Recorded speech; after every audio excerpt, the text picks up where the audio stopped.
નમસ્કાર મિત્રો, ખાસ કરીને આજે વિડીયો આપણે માહિતી આપવાની છે હાલનું હવામાન, આવનારા દિવસનું હવામાન અને એ સાથોસાથ 14 જાન્યુઆરી 2024 અને રવિવારના રોજ ઉત્તરાયણ છે તો ઉત્તરાયણના દિવસે પવનની જે ઝડપ હોય કેવી રહેશે અને એ સાથોસાથ પવનની દિશા કેવી રહેશે, ખાસ કરીને પતંગ રસિયાઓ માટે આ હવામાન કેવું રહેશે એ વિશેની સંપૂર્ણ વાત કરવાની છે। સૌપ્રથમ તો આપને એ જણાવી દઉં કે હમણાં 3 થી 4 દિવસની અંદર કોઈ જ પ્રકારે માવઠું થાય અથવા તો ઝાકળ વર્ષા જોવા મળે તેવી શક્યતાઓ હાલ દેખાતી નથી। એ સિવાય અમુક વિસ્તારો એવા હશે કે જ્યાં 14 અને 15 જાન્યુઆરીના રોજ ઉપરના લેવલે સામાન્ય રીતે છૂટાછવાયા વાદળ જોવા મળે એ વાત અલગ રહેશે। જો કે વાદળછાયું વાતાવરણ થાય તો પણ એમાં માવઠાના ઝાપટા પડે તેવી શક્યતાઓ રહેલી નથી। એ સાથે જે વાત છે પવનની, આમ જોવા જઈએ તો અત્યારે પવનની સ્પીડ છે એ છેલ્લા 3-4 દિવસથી નોર્મલ નજીક આવી ગઈ છે। અત્યારે પવનની સ્પીડ છે એ 7 થી લઈને 11 કિલોમીટર પ્રતિ કલાકની ઝડપ જોવા મળી રહી છે। આ પવનની સ્પીડ છે એ 13 તારીખે મધ્યરાત્રિથી આ પવનની સ્પીડમાં થોડોક વધારો થઈ શકે છે।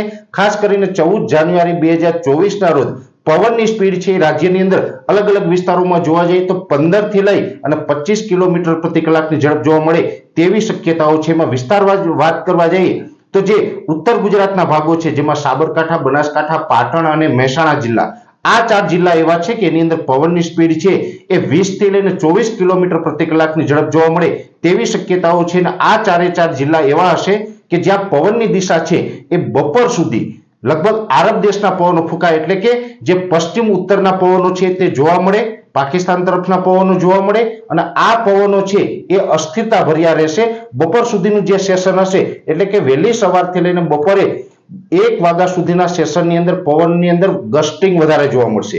જે ઉત્તર ગુજરાતના 4 જિલ્લા છે એમાં વધારે ગસ્ટિંગ જોવા મળશે, એટલે કે પવનની અંદર ઝટકાઓ બહુ જોવા મળશે। અને ઉત્તર ગુજરાતના 4 જિલ્લા એવા છે કે જ્યાં બપોર સુધી પતંગ ચગાવવી એના માટે અનુકૂળ હવામાન નહીં હોય।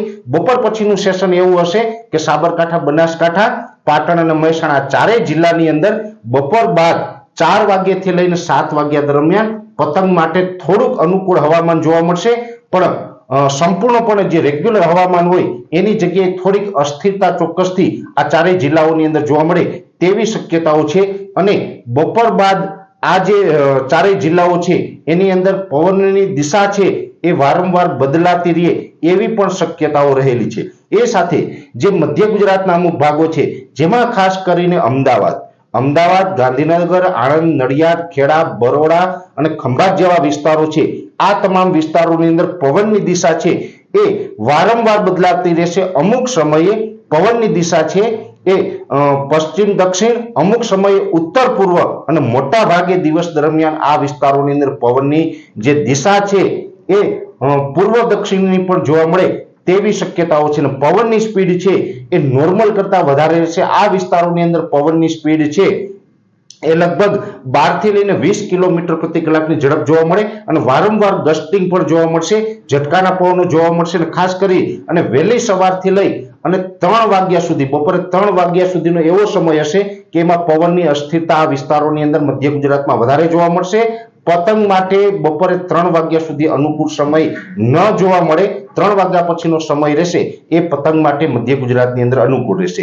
એ સાથે જે મધ્યપ્રદેશ બોર્ડર લાગુ વિસ્તાર હોય જેની અંદર રાજપીપળા, છોટાઉદેપુર, દાહોદ, ગોધરા અને અરવલ્લી જિલ્લો છે, આ તમામ વિસ્તારો એવા હશે। આ તમામ વિસ્તારોની અંદર પતંગ માટે સવારથી લઈ અને સાંજ સુધી એકદમ પતંગ માટે અનુકૂળ હવામાન જોવા મળશે। મોટા ભાગે આ વિસ્તારોની અંદર ઉત્તર પૂર્વના અને ઘણી વખત પૂર્વ દક્ષિણના પવનો અને ઘણી વખત પૂર્વના પવનો જોવા મળે તેવી શક્યતાઓ છે। આ વિસ્તારની અંદર પવનની સ્પીડ છે એ લગભગ 10 કિલોમીટર પ્રતિ કલાકથી લઈને 15 કિલોમીટર પ્રતિ કલાકની ઝડપ જોવા મળે અને રાબેતા મુજબનો પવન જોવા મળે। રાજ્યની અંદર બીજા વિસ્તારો કરતા આ વિસ્તારોની અંદર હવામાન છે સાનુકૂળ રહે તેવી શક્યતાઓ છે। એ સાથે દક્ષિણ ગુજરાતના જે વિસ્તારો હોય જેમાં ભરૂચ, અંકલેશ્વર, સુરત, વલસાડ, વાપી, બારડોલી, બિલીમોરા, ડાંગ, આહવા અને નવસારી જેવા વિસ્તારો છે, આ તમામ જિલ્લાઓ જે છે દક્ષિણ ગુજરાતના તમામ જિલ્લા એવા છે એને પણ મધ્યપ્રદેશ બોર્ડર લાગુ વિસ્તારની સાથોસાથ અનુકૂળ હવામાન રહેશે। પતંગો માટે પણ અનુકૂળ હવામાન છે 14 જાન્યુઆરી 2024 ના રોજ જોવા મળી શકે છે। અને દક્ષિણ ગુજરાતની અંદર પવનની જે દિશાઓ છે એ મોટા ભાગે એટલે કે જે નૈઋત્યના પવનો એટલે કે જે દક્ષિણ પશ્ચિમના પવનો છે મોટા ભાગે એ પવનો હશે। ક્યારેક ઉત્તર પૂર્વના તો ક્યારે વાયવ્યના ખૂણા એટલે કે આરબ દેશના પવનો પણ ચાલી શકે છે. અને જે દક્ષિણ ગુજરાતના તમામ જિલ્લાઓની જે મેં વાત કરી એ તમામ જિલ્લાઓની અંદર પવનની જે સ્પીડ છે એ નોર્મલ કરતા વધારે જોવા મળશે. લગભગ 15 થી લઈ અને 22 કિલોમીટર પ્રતિ કલાકની ઝડપ જોવા મળે. જો કે રાજ્યના અલગ અલગ વિસ્તારોની અંદર ગસ્ટિંગ વાળા પવન હશે એટલે કે ઝટકાના પવન હશે. એ ઝટકાના પવનો છે દક્ષિણ ગુજરાતમાં એ ઝટકાઓ છે એ નોર્મલ કરતા નીચા રહેશે અને પતંગ માટે અનુકૂળ હવામાન જોવા મળે તેવી શક્યતાઓ છે.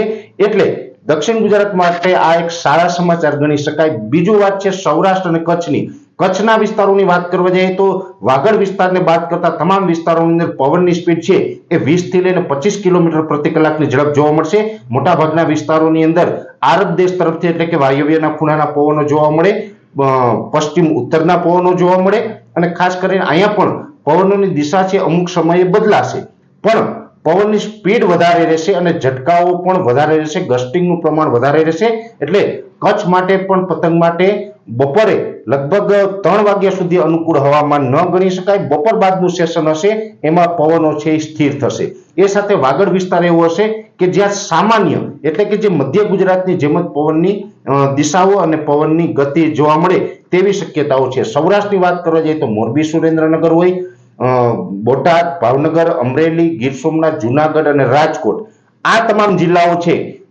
આ તમામ જિલ્લાઓની અંદર સવારના સમયે જે દક્ષિણ પશ્ચિમ એટલે કે જે નૈઋત્યના પવનો છે મોટા ભાગે જોવા મળશે. બપોર બાદ છે એ પવનો છે પશ્ચિમના પણ થઈ શકે અને બપોર પછીના સેશનમાં ઘણી વખત પાકિસ્તાન તરફથી એટલે કે જે વાયવ્યના પવનો છે પણ જોવા મળે તેવી શક્યતાઓ છે. અને સૌરાષ્ટ્રના આ ભાગોની અંદર વહેલી સવારથી લઈને બપોરે 1 વાગ્યા સુધી પતંગ માટે હવામાન અનુકૂળ નહીં જોવા મળે. બપોર પછીનું જે સેશન હશે એ સારું હશે અને એકંદરે પવનની જે સ્પીડ હોય છે એ સામાન્ય કરતા સૌરાષ્ટ્રના ભાગોની અંદર પણ વધારે જોવા મળશે. લગભગ 15 થી લઈ અને 21 કિલોમીટર પ્રતિ કલાકની ઝડપે પવન જોવા મળે.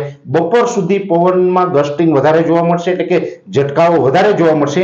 બપોર પછી 3 વાગ્યાથી લઈ અને રાત્રે 9 વાગ્યા સુધી પવન સ્થિર જોવા મળે તેવી શક્યતાઓ છે. અને જે પશ્ચિમ સૌરાષ્ટ્રના ભાગો છે જેમાં જામનગર, દ્વારકા અને પોરબંદર જેવા વિસ્તારો છે આ વિસ્તારોની અંદર સૌથી વધારે પવન જોવા મળી શકે છે. મોટા ભાગે જોવા જઈએ તો 22 થી લઈને 27 કિલોમીટર પ્રતિ કલાકની ઝડપ પવનની આ જે પશ્ચિમ સૌરાષ્ટ્રના ભાગો એટલે કે આ 3 જિલ્લા જેમાં દ્વારકા, જામનગર અને પોરબંદર ત્રણેય જિલ્લાઓની અંદર જોવા મળે તેવી શક્યતાઓ છે. અને પવનની જે દિશાઓ છે મોટા ભાગે પશ્ચિમની તથા ઉત્તર પશ્ચિમની જોવા મળે તેવી શક્યતાઓ છે. ક્યારેક આ વિસ્તારોની અંદર પવનની દિશામાં બદલાવ થશે પણ પવનની સ્પીડ છે એ વધારે જોવા મળશે અને પવનોમાં ઝટકા પણ વધારે જોવા મળે તેવી શક્યતાઓ રહેલી છે. ઓલ ઓવર જોવા જઈએ તો રાજ્યની અંદર પવનની સ્પીડ છે 14 જાન્યુઆરી 2024 અને રવિવારના રોજ સામાન્ય કરતા વધારે જોવા મળશે. ખાસ કરીને બપોરે 3 વાગ્યા સુધીનું સેશન છે ત્યાં સુધી પવનોની દિશાઓ પણ વારંવાર બદલાતી રહેશે. બપોર બાદનું સેશન હશે એમાં પવનો છે એ રાબેતા મુજબના જોવા મળશે, સાનુકૂળ હવામાન જોવા મળશે. અને સામાન્ય રીતે જોવા જઈએ તો આ વર્ષે 14 જાન્યુઆરી 2024 અને રવિવારના રોજ તાપમાન છે એ સામાન્ય કરતા થોડુંક ઊંચું રહેશે. એટલે કહી શકાય કે સવારે 10 વાગ્યાથી લઈ અને સાંજે 5 વાગ્યા સુધીનું સેશન હશે એમાં ટેમ્પરેચર અને ગરમી અને ઉકળાટ પણ જોવા મળે તેવી શક્યતાઓ છે. એટલે ક્યાંય ને ક્યાંય આપણે ગરમીનો પણ સામનો 14 જાન્યુઆરી 2024 ના રોજ કરવો પડે તેવી પણ શક્યતાઓ છે. કેમ કે તાપમાન છે ઊંચું જવાનું છે. એ પછી ઉત્તરાયણ પછી લગભગ 16 તારીખથી તાપમાન ફરીથી નીચું આવશે. લઘુત્તમ અને મહત્તમ તાપમાન બંનેની અંદર ઘટાડો જોવા મળશે અને 17 થી લઈને 25 તારીખ વચ્ચે કદાચ કોઈ એક હવામાનની અસ્થિરતા આવશે તો એના વિશે પણ આવનારા દિવસની અંદર આપને સંપૂર્ણ માહિતી આપવામાં આવશે. અત્યારે આ વિડીયોની અંદર એટલું જ. અંતમાં દરેક મિત્રોને વિનંતી રહેશે વિડીયોને લાઈક આપીને દરેક ગ્રુપમાં શેર કરી દેવો જેથી કરીને અન્ય મિત્રોને પણ આ માહિતી મળી શકે. અને જે મિત્રો આપણી ચેનલને સબસ્ક્રાઇબ ન કરેલી હોય એ મિત્રો ચેનલને સબસ્ક્રાઇબ કરવી. અરજી આપશો. ધન્યવાદ.